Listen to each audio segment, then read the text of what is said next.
Welcome to the Cyber Espresso Podcast, your quick shot of cybersecurity insights with industry leaders.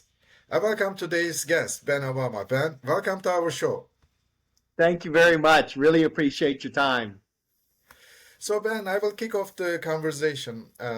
Knowing that you are a technology advisor board member of FINS, Florida Institute for National Security, how do you see AI transforming cybersecurity for the critical infrastructure sectors? I think it's going to make a huge impact. AI is changing cybersecurity in three ways. In the time it does to actually look or time consumed to actually look for cybersecurity breaches, the quality, the depth of that investigation, and the resources. It is going to change the way engineers design, operate, maintain, and even decommission infrastructure systems. And I think that's very important. I think it's not going to be done as an individual institutions. I think it'll be done as private and public partnerships as our physical infrastructure did as it matured. That means between government, industry, and academia. So it means exciting days ahead. Yes, very exciting. I think very collaborative. And I think the base of knowledge about AI as well as cybersecurity is going to increase quite a bit through the collaboration. Very good. So, Ben, you're a licensed professional engineer and a fellow of the Institute of Industrial and Systems Engineer. In your opinion, what traditional engineering disciplines should do to address modern cyber physical threat? And what role do organizations like National Society of Professional Engineers, American Council of Engineers should play in this evolution? Yeah, and let me start backwards and work forwards. I think it's very important that these organizations play a role. And why?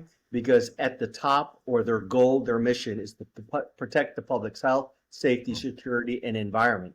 Because of that, they have certain infrastructure and processes that are already laid in place. And what is that infrastructure most concerned for all of us in the public?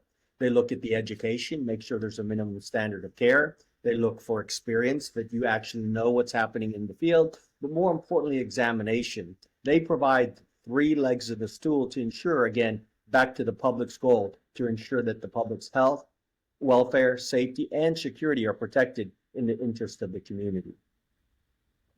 Okay, very good.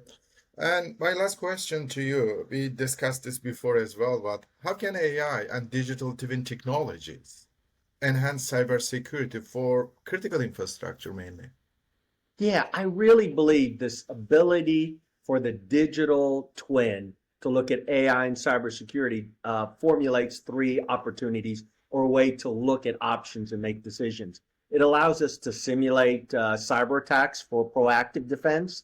It allows us real-time anomaly detection and predictive maintenance. We see that quite a bit, especially predictive maintenance. And it secures a very complex network, and not just the network itself, the entire supply chain, before the supply chain and after the supply chain.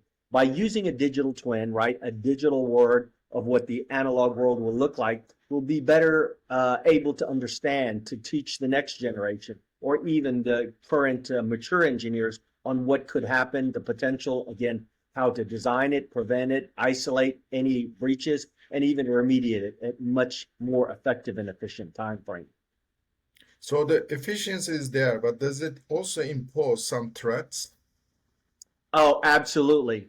I always believe efficiency and effective, just like validation and verification, are important. Efficiency is just one side of the coin. Effectiveness is very important. So if we only look at efficiency, meaning speed or productivity, we might actually lower quality.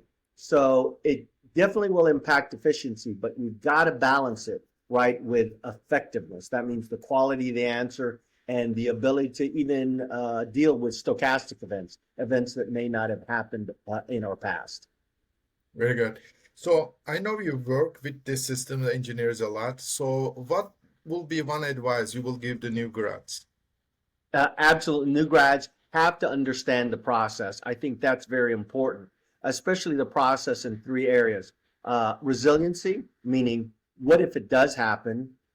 Defense in depth, if it gets past your first area. And again, understanding the entire process. I think for new graduates, they're going through their education, but remember, there's still two legs of the stool that you've got to pursue. Get experience and then actually examine, right, through public and private partnerships, test your skills. Without three of them, again, for new graduates, education, experience, and examination, you truly haven't fulfilled the professional obligations you're signing up for. Very good.